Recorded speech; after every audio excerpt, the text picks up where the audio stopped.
Bangalore, a legend that's existed in Apex since its release, with only a few people really showing off her power. Lifeline!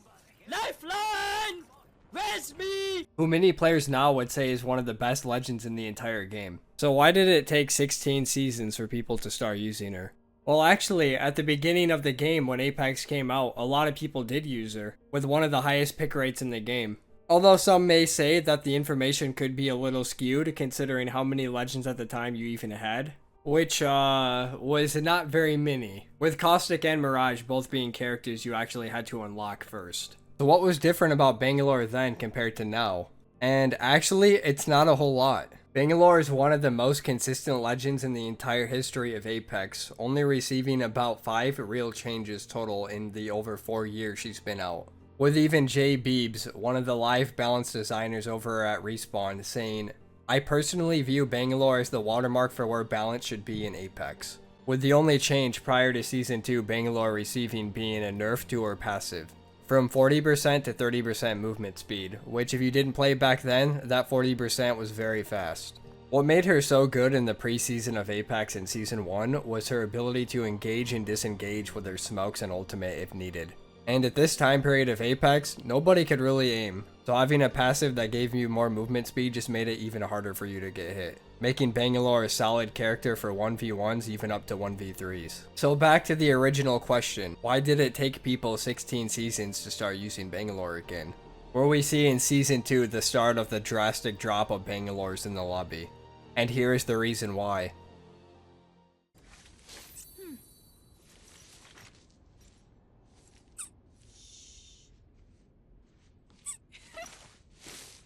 Yup, there is now a legend in the game called Watson who can counter every single part of Bangalore's kit. Before Watson, the only defensive legend in the entire game was Caustic, which not many people at the time knew how good he really was.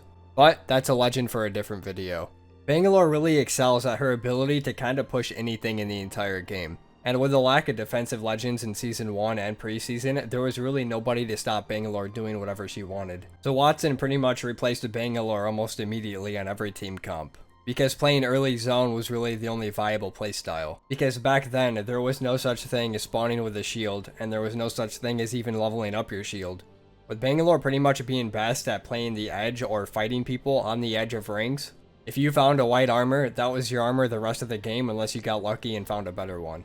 So imagine being the Bangalore team on edge trying to fight other teams with your whole team having only a white armor. Doesn't sound very fun, does it? For the next few seasons, the entire meta was basically building a team comp around Watson. Wraith and Pathfinder being pretty much the best 2 picks around her. Although this is not to say there wasn't a few teams who were still trying to run Bangalore at the time. Bangalore received her first buff ever at the start of Season 3, making her Rolling Thunder do 40 damage instead of 20. This is also the season we saw the introduction of the Replicator, where on some days you could even craft a digital threat, the #1 item in the game when paired with Bangalore. This also made Edge more of a viable playstyle because even if you got bad RNG, you now have the crafter to give you a chance of having better loot.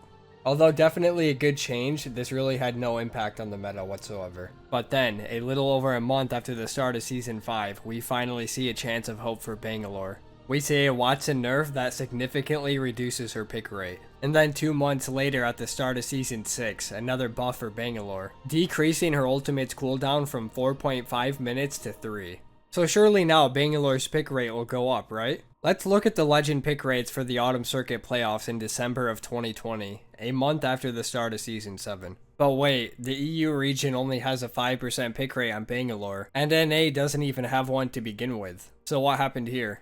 Well, it just so happened that people started to realize a big man named Gibraltar is way better than we all thought he was.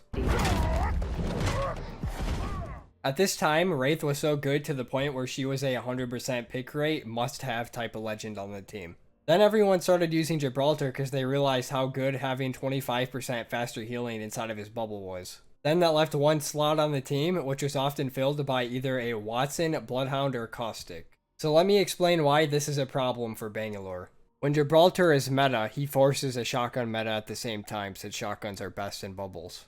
To counter Gibraltar, the best thing to do is either have one yourself or have a Watson.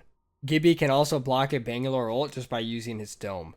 So you're trading off an ultimate for a tactical. Not a good trade. At this time, whenever Bloodhound was in their ult, they would get a scan every 6 seconds. So by shooting smokes at a Bloodhound team, you were basically making a wall that they could shoot you through. And third, if you're a Bangalore pushing a caustic, if your smoke mixes with caustic gas, suddenly now you have gas that you can't tell which is yours or which is theirs. And caustic gas hurts. So this is really not a good meta to be a Bangalore player. So what were the legend pick rates like in 2021? Well, it seems like still really no Bangalore. How about in 2022? Still seems like no Bangalore. How about the ALGS Championship of 2023? Suddenly Bangalore is the highest picked legend in the entire game in competitive, being the third most picked in the game overall and the second most picked at the highest rank of the game. So even after receiving no buffs or nerfs, why is she suddenly now the highest picked? Well, it all started with the death of this guy. He's not literally dead though. And the introduction of the assault pin. Also the release of Stormpoint and Kasellos showing just how impactful blocking someone's line of sight can be to the game. Let's start with Seer. The reason why the death of Seer was so beneficial to Bangalore is because Seer was one of the best Bangalore counters in the game. If a Seer had ult, anytime you would smoke, you would actually do more for the other team than you would for yours. The reason being that the Seer team would now just see diamonds through your smoke, and if you don't have triple digis on your team, they have the advantage. But after the giant nerf Seer received, there was really no viable wallhack legend in the game at the moment. With Season 16, we saw all legends in the game be given a class role. All 5 being Assault, Skirmisher, Recon, Support, or Controller. Bangalore was given the Assault class, meaning that she can now open Assault bins. The Assault bin being a special type of loot bin that gives you an upgrade to what you already have, with a chance of getting a digital threat. And you know what pairs really well with Bangalore? A sight that lets you see red outlines through smoke. If you are a team who takes your time to loot, and you typically play around replicators and assault bins, it would make fights very one-sided if you fought people who didn't have a digital themselves. And with assault bins and replicators, you could now get digital threats way more consistently. With Stormpoint being released into Apex, people had to find a way to really work around the map, being a big map that has a lot of open space. Bangalore is one of the best legends in the game in terms of having a cross open field safely. It was only a matter of time before people realized why Bangalore was going to be so good on this map. Bangalore is really a character meant to run an AR and an SMG as a secondary. And the reason behind that is because digital threats are so much better on SMGs than they are on shotguns. So with the fall of shotguns out of the meta, SMGs have taken over. And lastly, with the introduction of Kasellos to Apex Legends, I think it really showed everyone in the game just how important blocking someone's line of sight can be. Blocking line of sight can be used offensively or defensively too, giving you a lot of flexibility in the way you can play. All the recent changes we've seen to Apex has just been a perfect storm to let Bangalore really thrive. So answering the question one last time, why did it take so long for people to start using Bangalore? And the answer is, all it really took was a meta to really let her shine in. She is one of the most consistent and well-balanced legends in the game, and I doubt we'll ever see much of a change to her. That is all I have for this video. If you want to see another, comment what legend you want to see me do next.